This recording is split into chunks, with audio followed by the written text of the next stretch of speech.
Chapter 18. How could they do this to us? I wailed. How could they leave us here? Why did they lock us in? The ceiling shook above our heads, shook hard enough to send the pictures on the living room wall crashing to the floor. What was that? Clark's eyebrows shot up. The monster! He's coming after us, I croaked. We'll have to get out of here. We have to find help. Clark and I ran back to the kitchen door. I twisted the doorknob, pulled as hard as I could. But this door was also jammed shut and barred from the outside. We ran through the house. We checked all the side doors. All stuck. All of them. Bolted shut from the other side. The monster's footsteps rumbled above us. How could Grandma and Grandpa do this to us? How could they? How could they? The questions screamed in my head as I charged into the library to the window, the only window on the entire first floor. Our only escape now. I struggled to shove the window up. It wouldn't budge. I pounded on the wooden sash with my fists. Look, Clark choked. He pointed to the grimy pane. Look! 2 rusty nails driven into the wooden sash, nailing the window shut from the outside, nailing us in. How could they do this to us? How could they? I chanted silently. How could they? We have to break the glass. I turned to Clark. It's the only way out. Okay, Clark cried. He leaned forward and began beating his fists against the window pane. Are you nuts? I screamed at him. Find something stronger too. But the rest of my sentence was lost in the deafening crash from above, followed by the thundering clatter of piano keys. What's he doing? Clark stammered. There's an old piano up there. It sounds as if he's throwing it across the room. The floors, the wall, the library ceiling, everything quaked as the monster hurled the piano across the third-floor room, over and over again. A porcelain vase, a crystal dish, a little glass animals flew from the nearby table and shattered at our feet. I threw my hands over my head as the library books spilled from their shelves. Clark and I huddled together on the floor, waiting for the avalanche of books to end, waiting for the monster to stop. We huddled there until the house grew silent. A final book tumbled from a shelf. It landed on a small table next to me. Hand me that, I ordered Clark, pointing to a heavy brass candlestick next to the book. Stand back. I turned to the window. I pulled back my arm to swing the heavy candlestick, and when I heard the whimpering, Charlie's whimpering, from upstairs. Oh no, I gasped. The monster, he's got Charlie. Chapter 19. I ran for the stairway, clutching the candlestick in one hand, dragging Clark with the other. I had to save Charlie. I had to. I raced up the stairs. I stopped when I reached the top. My heart pounded in my chest as I peered down the hall. The corridor was empty. I crept toward the bathroom. Except for Clark's raspy breathing and the thudding of my heart, the house was still. As I neared the bathroom door came into view. Shut. I gripped the doorknob. It slipped in my sweat-drenched hand. I opened the door a crack and peeked inside, but I couldn't see anything. I could feel Clark breathing down my neck as I pushed the door open a bit more, and then a bit further. Charlie, I cried out with relief. Charlie sat in the bathtub, curled up in a corner, scared but safe. He gazed up at us with his big brown eyes. He wagged his tail weakly, and then he began to bark. Shh, I whispered, petting him. Please, Charlie, don't let the monster hear you. Shh, quiet, boy. Charlie barked even louder, so loud that we almost didn't hear the car pull up outside. Shh, I urged Charlie, and I turned to Clark. Did you hear that? His mouth dropped open. A car door. Yes, I cried. Grandma and Grandpa are back, Clark shouted. I bet they brought help. Stay, I commanded Charlie as we eased out of the bathroom. Good boy, stay. Clark slammed the door behind us, and we bolted down the stairs. I knew they'd be back. I knew they wouldn't just leave us. I flew down the steps 2 at a time, and then I heard an engine start. I heard the car rumble away, heard the tires crunch down the gravel driveway. No, I shouted as I reached the front door. Don't go! Don't go! I pounded the door with my fists. I kicked it hard, and then I saw the pink slip of paper on the floor, slipped under the door. A message. I picked it up with trembling hands, and I started to read. We're not coming back until next week. Sorry, kids, but work is taking much longer than we thought. A phone message from Mom and Dad. Grandma and Grandpa didn't come back, I realized. Mr. Donner from the general store had driven over to deliver the phone message. The roar of the monster tore through my thoughts. I spun around. Clark was gone. Clark, I shouted. Where are you? The monster's growls grew louder, meaner. Clark, I called out again. Clark! Gretchen, come quick! I heard his desperate cry from the kitchen. Chapter 20. Gretchen! Gretchen! As I charged through the living room, he shouted my name over and over again. Each time his voice grew higher and more excited. I'm coming, I yelled. Hold on, Clark. I'm coming.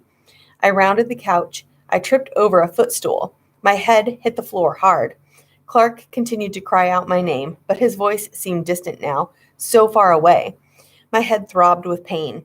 I struggled to stand, and the room spun around me. Gretchen! Gretchen! He sounded more frantic than ever. I'm coming, I said, through my dizzy haze, and then I heard the monster's bellow. It thundered through the house. I have to get Clark. He's in trouble. The monster has him, I realized. I stumbled through the living room, toward the kitchen. The creature's roars shook the walls. Hold on, Clark! I tried to shout, but my voice came out in a moan. I'm coming! I stumbled into the kitchen. Gretchen! Clark stood next to the refrigerator, alone. Where is he? I cried. My eyes darted around the room, searching for the monster. Where's who? Clark stammered. The monster, I yelled. Clark replied, puzzled. Upstairs. What took you so long to get here? Clark didn't wait for his answer. Look at this. He pointed to the refrigerator. I turned and saw 2 letters stuck there with magnets. You were screaming like a maniac to show me that, I shrieked. I nearly killed myself. I thought the monster had grabbed you. Clark's hand trembled as he lifted the envelope from the refrigerator. It's 2 letters addressed to us from Grandma and Grandpa. I stared at the envelopes in Clark's hand. They were addressed to us, just as he said, and they were numbered 1 and 2. They left us letters? I couldn't believe it. Clark ripped open the first envelope. The paper shook in his hands as he began to read it to himself. His eyes scanned the paper. He mumbled as he read. I couldn't understand what he was saying. Let me have that. I reached out for the letter, but Clark jerked back. He held the paper tightly and continued to read. Clark, what does it say? I demanded. He ignored me. He pushed his glasses up on his nose and kept on reading, mumbling. I watched Clark as he read. I watched his eyes move down the page. I watched his eyes grow wide with horror. Chapter 21. Clark, I shouted impatiently. What does it say? Clark began to read the letter out loud. Dear Gretchen and Clark, he started. The paper fluttered between his trembling fingers. We're sorry to do this to you, but we had to leave. A few weeks ago, a swamp monster invaded our house. We captured it in the room upstairs. Then we didn't know what to do with it. We didn't have a car, so we couldn't get to a phone to call for help. We've lived in terror for the past few weeks, and we're afraid to let the monster out. It's so loud and angry all the time. We know it would have killed us. My knees started to wobble as Clark continued. We didn't want to tell your parents about the creature. If we did, they wouldn't have let you come. We don't get many visitors here. We wanted so much to see you, but I guess we were wrong. You should have gone to Atlanta with your mother and father. I guess we were wrong to let you stay. They guess they were wrong? They guess? I shrieked. Can you believe them? Clark peered up from the letter. His face was white. Even his freckles seemed to disappear. He shook his head, stunned. And then he continued to read our grandparents' letter. We've been feeding the creature, slipping food through the opening Grandpa sawed in the bottom of the door. The monster eats a lot, but we do have to feed him. We were afraid not to. We know it's unfair to run off now, but we're just going for help. We'll be back as soon as we can find someone who knows what to do with this horrible beast. Sorry, kids, we really are, but we had to bolt you inside the house to make sure you didn't wander into the swamp by yourselves. It's not safe out there. Were they for real? It's not safe out there, I cried. They left us in the house with a killer monster, and they say it's not safe out there? They're both crazy, Clark. Totally crazy. Clark nodded and continued reading. Sorry, kids, we really, really are sorry. But just remember one thing. You're perfectly safe as long as and the monster upstairs let out a loud bellow, and Clark dropped the letter. I watched in horror as it sailed through the air, floated down to the floor, and slid under the refrigerator. Get it, Clark, I yelled. Quick! Clark stretched out on the floor and shoved his fingers under the refrigerator, but his fingers only managed to brush the tip of the paper, shoving it back further. Stop, I yelled. You're pushing it away. But Clark didn't listen. He shoved his hand in deeper, groping for the paper, pushing it back further and further until we couldn't see it anymore. What did it say? I hollered. You read the letter. We're perfectly safe as long as... What? I didn't get that part, Clark stammered. I wanted to strangle him. I spun around and frantically searched for something to slip under the refrigerator to ease out the letter, but I couldn't find anything slim enough or long enough. Everything was way too big to fit underneath. Clark tore open the kitchen cabinets and drawers, looking for something that we could use. The monster stomped on the floor above us. The ceiling quaked. A dish fell off the counter and shattered on the cold gray tiles, shattered into 1,000 tiny pieces. Oh no, I moaned, staring up at the ceiling, watching the paint crack and crumble. He's down to the second floor. He's coming closer. We're doomed, Clark groaned. He's going to catch us and... Clark, we have to move the refrigerator. We have to find out what it says in the rest of the letter. Clark and I tugged at on the refrigerator. We pushed and tugged with all of our strength. Upstairs, the monster roared an angry roar. We tugged harder. The refrigerator began to move. Clark knelt down and peered underneath it. Push, he told me. Push, I can see a corner of the letter. Push, just a little bit more. I gave the refrigerator one more hard shove, and Clark had it. He grasped the corner of the letter between his thumb and index finger and pulled it out. He shook the paper to free a clump of dust that had clung to it. Just read it, I shouted at him. Read it. Clark started to read again. You are perfectly safe as long as... Chapter 22. I held my breath, waiting for Clark to finish the sentence, waiting to find out how we could keep ourselves safe. You are perfectly safe, Clark read, as long as you do not open the door and let the monster out. That's it? My jaw dropped. It's too late for that. It's too late. Did they say anything else? They must have said something else. There's a little more, Clark read on. Please stay away from that room. Do not open that door. Too late, I wailed. It's too late. If the monster escapes, you will have no choice. You will have to find a way to kill it. Clark looked up from the letter. That's it, Gretchen. That's all it says. You will have to find a way to kill it. Quick, I ordered Clark. Open the other letter. It's probably going to tell us more. It has to. Clark started to tear open the second envelope when we heard the heavy footsteps. Footsteps downstairs. In the next room, the living room. Hurry, Clark. Open it. Clark's fingers fumbled as he tried to rip through the sealed envelope, but he stopped when we heard the creature's breathing. Deep, wheezing breaths, coming nearer. My heart thumped wildly as the monster's wheezing grew louder. He's coming for us, Clark cried, stuffing the unopened envelope into his pocket. The dining room, I shouted. Head for the dining room. What are we going to do? How can we kill it? Clark cried as we bolted from the kitchen. Ow! A sharp pain shot up my leg as I ran smack into the dining room table. I clutched my knee and I tried to bend it. The pain tore through it. I spun around, and there he stood, the swamp monster, in the kitchen, lumbering toward us hungrily. Chapter 23. The monster glared at me with his horrible, bulging eyes. I watched the veins in his head throb as he let out a long, low growl. I stared at those huge pulsing veins, stared as they beat against his coarse alligator skin. Run, Gretchen! Clark pulled me from behind. He yanked me out of the dining room. We dove toward the stairs. We need a place to hide. Clark panted as we fled the second floor. We have to hide until Grandma and Grandpa came back to help. They're not coming back, I screamed at him. They're not coming back with help. They said they would, Clark insisted. They said so in the letter. Clark, you are such a jerk. We reached the top of the stairs. I stopped to catch my breath. Who is going to believe them? I said. gulping air. Who's going to believe they have a swamp monster trapped in their house? Clark didn't reply, and I answered for him. No one, that's who. Everyone they tell the story to will think that they're crazy or nuts. Someone might believe them, Clark's voice cracked. Someone might want to help. Yeah, wait, will you help us kill a swamp monster? They'll ask. I bet they get loads of volunteers. I rolled my eyes. I stopped yelling at Clark when I heard the monster's heavy breathing. I spun around and saw the creature.